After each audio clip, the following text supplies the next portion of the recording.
कुछ कहे हुए बातें हमें अंदर से इतना खाली कर देते हैं, इतना निचोड़ लेते हैं कि हम शौक लगने जैसी स्थिति में पहुंच जाते हैं। बता दें कि जब ऐसे शब्द मिलकर द लास्ट गर्ल जैसी किताब के रूप में आपके सामने हो तो स्वाभाविक ही है कि हम लंबे समय तक सदमे की स्थिति में बने रहेंगे। कुख्यात संगठन आईएसआई के बारे में कौन नहीं जानता है, आखिर सभी जानते हैं। किस तरह से इसने पश्चिमी एशिया में अपना पूरा आतंक फैला रखा था, उस पर कई डॉक्यूमेंट्री भी बन चुकी है, लेकिन ये किताब किसी भी डॉक्यूमेंट्री से ज्यादा असर डालती है।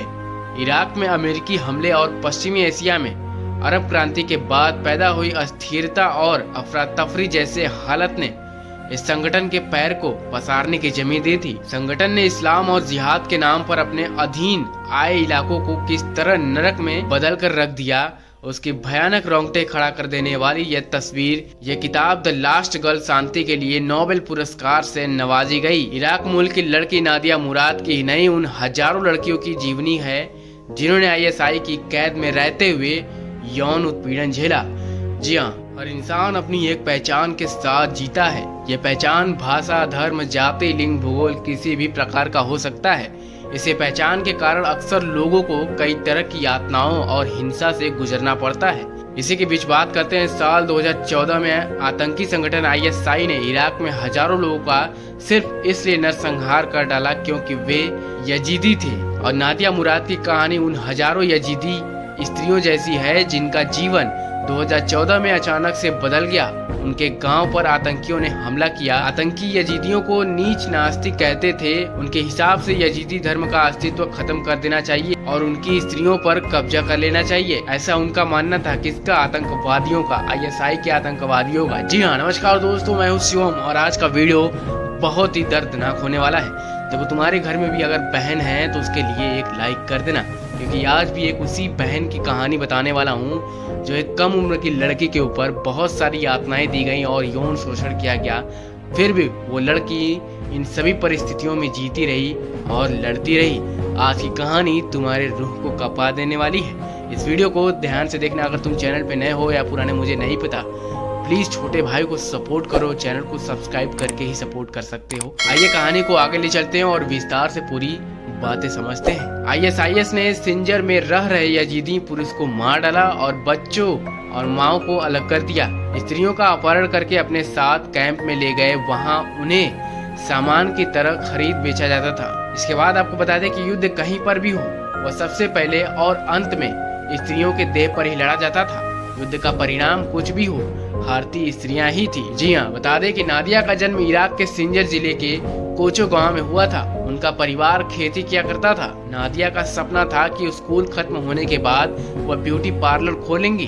अपनी किताब द लास्ट गर्ल में नादिया लिखती हैं कि मेरी माँ मुझे प्यार करती थी लेकिन मुझे जन्म नहीं देना चाहती थी। वह अपनी माँ की 11वीं संतान थी। इस बारे में वह लिखती हैं कि 11 बच्चों को जन्म देना काफी नहीं था, उन्हें हर बार प्रसव पीड़ा से गुजरना पड़ता था। बता दें कि नादिया अपनी किताब में बताती हैं कि सिंजर में हुए नरसंहार के बाद आतंकी लड़कियों को बसों में बिठाकर अलग अलग कैंपों में ले जाते थे जहां उन्हें बेचा जाता था। इसी के साथ बता दें कि बस में आतंकी लड़कियों के साथ यौन उत्पीड़न करते थे और 3 महीने तक इन लड़कियों का शोषण होता रहता था। यही नहीं, इन लड़कियों की मानवीय गरिमा खत्म कर दी गई थी। हंटर से मारना, सिगरेट से दाग देना, ये तमाम यातनाएं इन लड़कियों पर ही की जाती थी। आतंकियों की क्रूरता का आलम यह था कि जो लोग भागने की कोशिश करते थे उन्हें गोली मार दी जाती थी। यही नहीं, तुम्हें बता दूं कि एक बूढ़ी औरत गांव से बाहर अपने कच्चे मकान में रहती थी। आतंकियों ने उसे जाने को कहा लेकिन उसने इनकार कर दिया। उसके घर में उसको जिंदा जला दिया। बता दें कि कई लड़कियों ने आत्महत्या की कोशिश की, जिसके बाद अगवा की गई इन लड़कियों की जीने की इच्छा बिल्कुल ही खत्म हो गई थी। हर रोज उन्हें मरना पड़ता था। ये आतंकवादी यजीदी लड़कियों को हिकारत से देखते थे। लड़कियां खुद को गंदा रखने की कोशिश करती थी जिससे आतंकी उनके पास न आए। नादिया मुराद ने अपनी किताब में ये भी लिखी थी कि मैंने अपनी उंगली में मुंह डालकर उल्टी करने की भी कोशिश की। मैं चाहती थी कि मेरे कपड़ों पर उल्टी गिर जाए ताकि वे मुझे छूना बंद कर दें। 3 महीने की यातना भरे जीवन के बाद एक दिन किसी तरह नादिया आतंकियों के चंगुल से भाग पाने में कामयाब रही।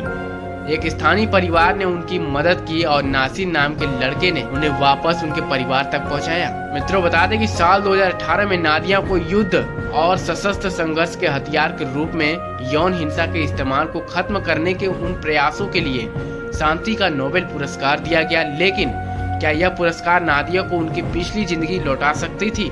नहीं। तो बता दें कि नोबेल पुरस्कार लेते समय अपने भाषण में नादिया ने कहा कि कोई भी अवार्ड हमारे लोगों और परिजनों को नहीं लौटा सकता, जिन्हें सिर्फ इसलिए मार दिया गया था क्योंकि वो यजीदी थे। आपको बता दें कि उनके 6 भाइयों को भी मार दिया गया था, उनकी माँ को भी मार दिया गया था। यही नहीं, भतीजी जिससे नादिया मुराद बहुत प्यार करती थी उसे भी मार दिया गया था। नोबेल लेते हुए नादिया ने यह भी कहा कि हमारे घर, हमारा परिवार, हमारी परंपरा, हमारे सम्मान को खत्म कर दिया गया है। यह उनका साहस था जो उन्हें आतंकियों से बचा लाया। इतनी यातनाओं से गुजरने के बाद भी उन्होंने दुनिया के सामने अपनी कहानी रखी। बता दें कि अपनी आत्मकथा द लास्ट गर्ल में अपने जीवन की त्रासदियों को नादिया ने दर्ज किया। बता दें कि जब हम आधुनिक होने का दावा करते हैं उस समय धर्म के नाम पर लड़कियों का बलात्कार किया जाता है। यही नहीं, नादिया ने दुनिया के सामने अपनी कहानी सुनाई जो उन्होंने भोगा है। उसे कहते हुए स्मृतियां ताजा हो जाती हैं, जख्म फिर से उभर आते हैं। लेकिन नादिया कहती हैं कि ईमानदारी और सच्चाई से सुनाई गई कहानी मेरा सबसे बड़ा हथियार है, जिसे मैंने आतंकवाद के खिलाफ इस्तेमाल किया है। और भाषण के दौरान उन्होंने कहा था कि जो इकलौता पुरस्कार जो उनके सम्मान को लौटा सकता है वह न्याय है। बता दें कि नादिया के सपने तो पूरे नहीं हुए पर उनका घर उजड़ गया। नादिया किताब के आखिर में लिखती हैं, मैं ऐसी कहानी सुनाने वाली आखिरी लड़की होना चाहती हूँ। अगर ऐसा होता है तभी उनको न्याय मिल सकेगा। जी हाँ, तो इस कहानी का अंत यहीं पे होता है, वीडियो समाप्त होती है। वीडियो कैसी लगी, इस वीडियो में जो भी राय है कमेंट सेक्शन में मैसेज करके जरूर बताना। मिलते किसी नए वीडियो में नए टॉपिक के साथ, तब तक के लिए राम राम भाई लोग।